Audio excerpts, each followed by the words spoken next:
కొబ్బరికాయ సాక్షాత్తు మహాశివుని తల అని మీకు తెలుసా? ఒకసారి శివుడు రాక్షసులతో యుద్ధం చేస్తున్నప్పుడు ఎప్పుడు లేని విధంగా విఘ్నాలు ఎదురవుతాయి. అప్పుడు బ్రహ్మదేవుడు ప్రత్యక్షమై ఈ విఘ్నాలు తొలగాలంటే వినాయకుడిని ఆరాధించాలని సూచిస్తాడు. దాంతో శివుడు గణపతి పూజకు ఏర్పాట్లు చేస్తుండగా స్వయంగా బుజ్జి గణపయ్య వచ్చి తన తండ్రి అయిన శివుని ఎదుట కూర్చుంటాడు. పూజ పూర్తయ్యాక శివుడు ప్రేమతో నైవేద్యం సమర్పిస్తాడు. కానీ వినాయకుడు ఆ నైవేద్యాన్ని స్వీకరించడు. ఎంత రుచికరమైన వంటకాలు పెట్టినా విఘ్నేశ్వరుడికి నచ్చవు. చివరికి పార్వతీదేవి వచ్చి తన బుజ్జి గణపయ్యకు ఇష్టమైన వంటకాలు పెట్టినా తిరస్కరిస్తాడు.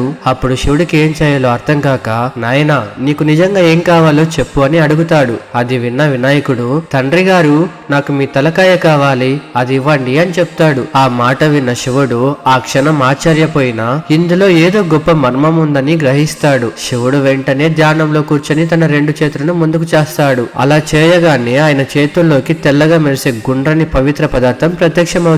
అది అసాధారణమైనది. శివుని తలలా 3 కళ్ళతో ప్రకాశిస్తుంది. అనంతరం శివుడి జటాజరంలో ఉన్న గంగమ్మ జల రూపంలో దానిలోకి ప్రవేశిస్తుంది. ఆ పవిత్ర పదార్థాన్ని వినాయకుడు సంతోషంగా స్వీకరిస్తాడు. అప్పటి నుంచి ఆ దివ్య ప్రతీకనే మనం కొబ్బరికాయగా పూజలో సమర్పిస్తూ వస్తున్నాం.